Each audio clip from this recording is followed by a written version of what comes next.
ఎలా ఉన్నారు? భోజనం చేశారు కదా? సరే మరి మనం ఒక చిన్న కథ విని పడుకుందాం. సరేనా? ఈరోజు మనం వినే కథ బద్ధకానికి మంత్రం. ఏంటది? బద్ధకానికి మంత్రం. సోమాపురం అనే ఊళ్ళో శివయ్య అనే వ్యక్తి నివసిస్తూ ఉండేవాడు. సోమాపురం అనే ఊర్లో శివయ్య అనే వ్యక్తి నివసిస్తూ ఉండేవాడు. ఆయన కొడుకు రాము మహా సోమరి.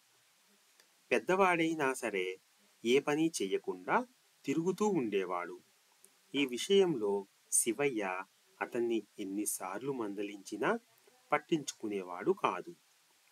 చేసేదేం లేక శివయ్య బాధపడుతూ ఉండేవాడు.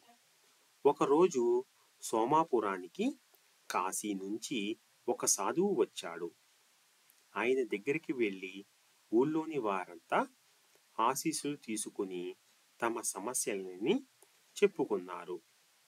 వాళ్ళల్లో శివయ్య ఏమీ మాట్లాడకపోయినా దిగాలుగా ఉండడం గమనించిన సాధువు దగ్గరికి పిలిచి విషయం కనుక్కున్నాడు. సాయంత్రం గ్రామస్తులతో మాట్లాడేటప్పుడు ఈ ఊళ్ళో ఒక బద్ధకస్తుడు ఉన్నాడు. అతని వల్లే ఊరికి చెడు జరుగుతోంది. వచ్చే గురువారం నాడు అతని ఇంట్లో వాళ్ళు మాయమైపోతారు అని స్వామీజీ చెప్పాడు. గురువారం వచ్చేసరికి రాము తల్లిదండ్రులు కనిపించటం లేదన్న వార్త ఊరంతా గుప్పుమంది. అంతే, ఇతని వల్లే ఊరికి చెడు జరుగుతోందన్నట్లు అందరూ రాముని దూరం పెట్టారు. ఇంట్లో వాళ్ళు లేకపోవడంతో అన్నం కోసం కూడా అతను బాగా ఇబ్బంది పడాల్సి వచ్చింది. ఈ పరిస్థితిని భరించలేని రాము స్వామి కాళ్ళ మీద పడ్డాడు. తానేం నేరం చెయ్యకపోయినా అందరూ అతనిని అసహ్యించుకుంటున్నారని బోరుమన్నాడు.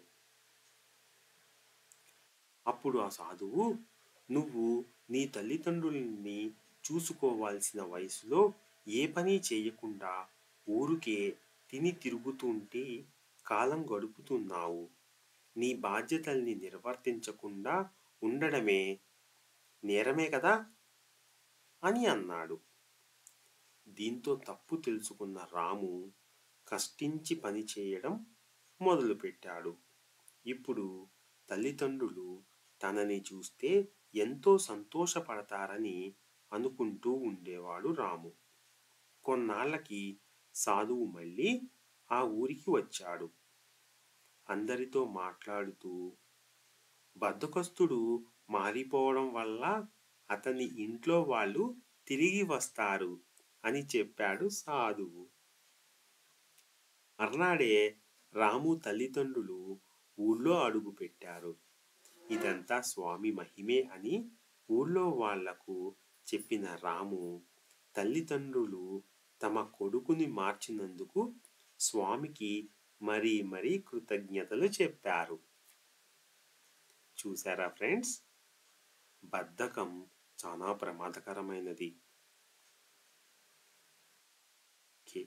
కథ నచ్చిందా?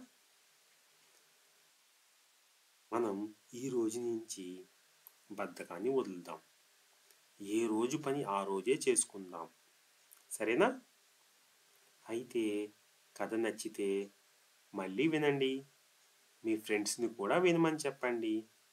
లైక్ చేయడం మర్చిపోకండి. షేర్ చేయడం మర్చిపోకండి. సబ్స్క్రైబ్ చేయమని చెప్పండి మమ్మీకి డాడీకి. ఓకేనా? మరి కమ్మగా పడుకుందామా?